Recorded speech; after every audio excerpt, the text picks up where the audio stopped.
Hachette Audio presents The Practice of Immortality,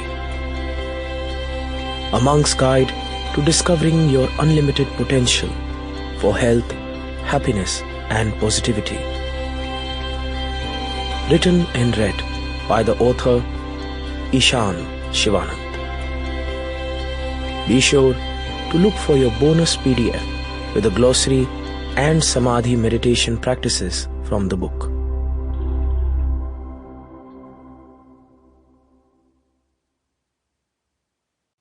This book is dedicated to the divine spark that lives in all human beings, to the gurus before me who have helped awaken this divinity in people, and to all seekers who are on a quest to find this divinity within themselves.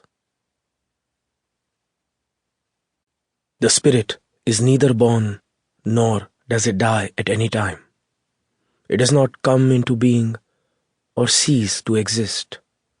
It is unborn, eternal, permanent, and primeval. The spirit is not destroyed when the body is destroyed. The Bhagavad Gita, Chapter 2, Verse 20. Introduction. Two birds perch on the same tree, inseparable companions. One bird eats the fruit, while the other looks on. The first bird is our finite self, feeding on the pleasures and pains of its deeds, consuming all of the anxiety, the stress, the overwhelm of this life. The second bird is our immortal, infinite self, silently and serenely witnessing all.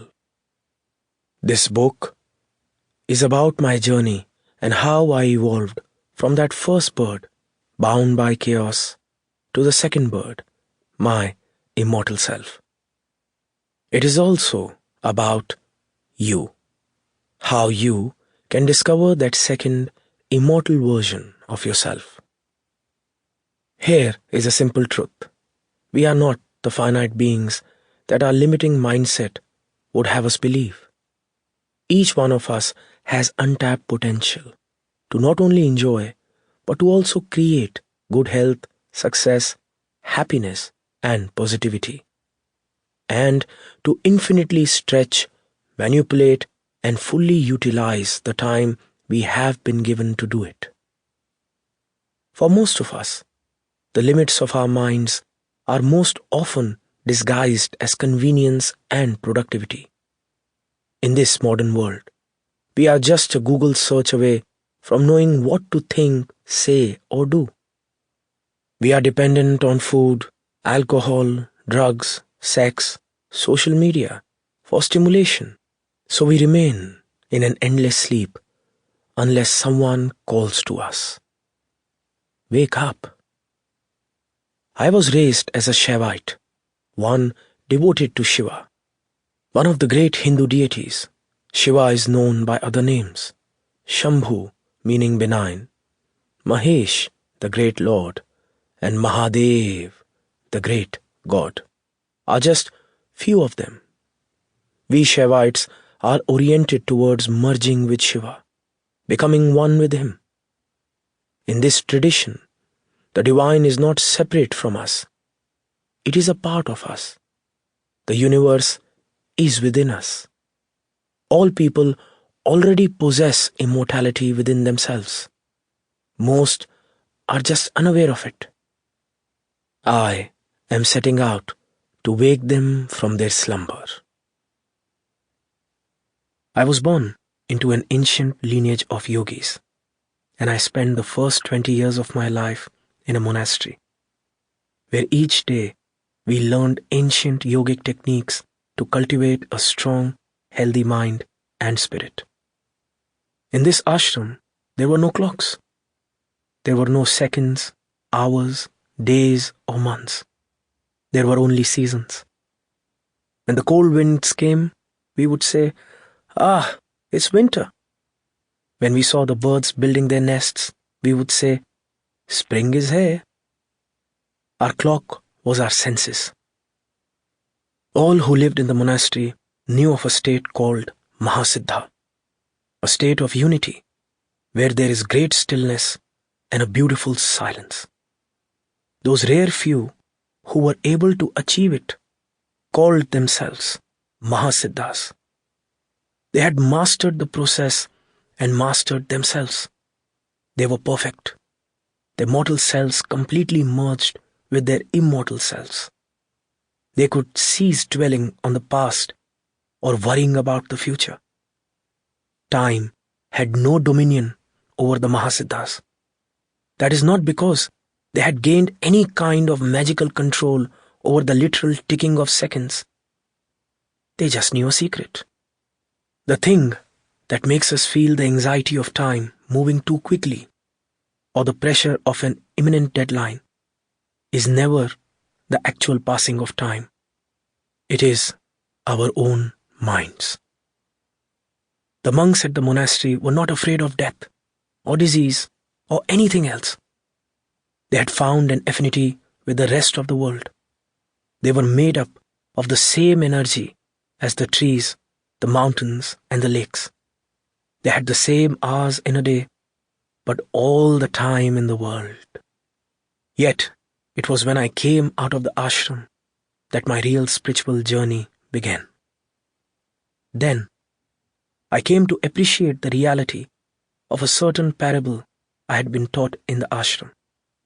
My guru told me that glass can be either a mirror or a window. When you look in a mirror, you see only a reflection of yourself. When you look at a window, you see through it to the beauty and the infinity of the universe around you. A mirror is painted black on one side. A window is pure, unobscured. To change a mirror into clear glass, you must purify it, removing the paint. Outside the ashram, I went through the process of purification, so that finally, when I looked inside, I could see the second bird, my immortal self. As I moved out into the wider world, it seemed to me that people needed a life raft. I saw students going into the world unprepared for its harshness and chaos. I saw medical professionals suffering burnout because of the weight of emotional need on their shoulders. I saw veterans torn apart by the burden of their military experiences. So many people were suffering the effects of self-harm, self-destruction, anxiety, depression, insomnia, helplessness. I wanted them all to have access to the tools that had made me stronger. Today, I travel the world, fulfilling my teaching mission as the creator of Yoga of Immortals. The program employs an array of vigorous and soothing breathwork known as pranayam, consciousness, mindfulness, and energy channelizing techniques, built upon the wisdom of the 21 generations that precede me in my spiritual lineage. In the monastery, these processes were quite vague, not organized or explicitly spelled out. My life mission has been to make them more systematic so that anyone, anywhere, can learn them and put them into practice. Although these teachings are ancient, they are by no means obsolete. They are entirely relevant to our world today. We know that the world around us is one with us, and when we destroy the world, we end up destroying ourselves. And no matter how much we rely on technology and believe that we have solved every human dilemma, sooner or later, we may reach a point where we become disillusioned. That is the point where we are ready to take an inward journey, like the one I describe here, in which I evolved from the first bird to the second bird and found my immortal self. Although my program uses the word yoga in its name, this is not the yoga we know from Western health clubs and fitness studios, which, to quote the wise words of another guru, Sample complete. Ready to continue?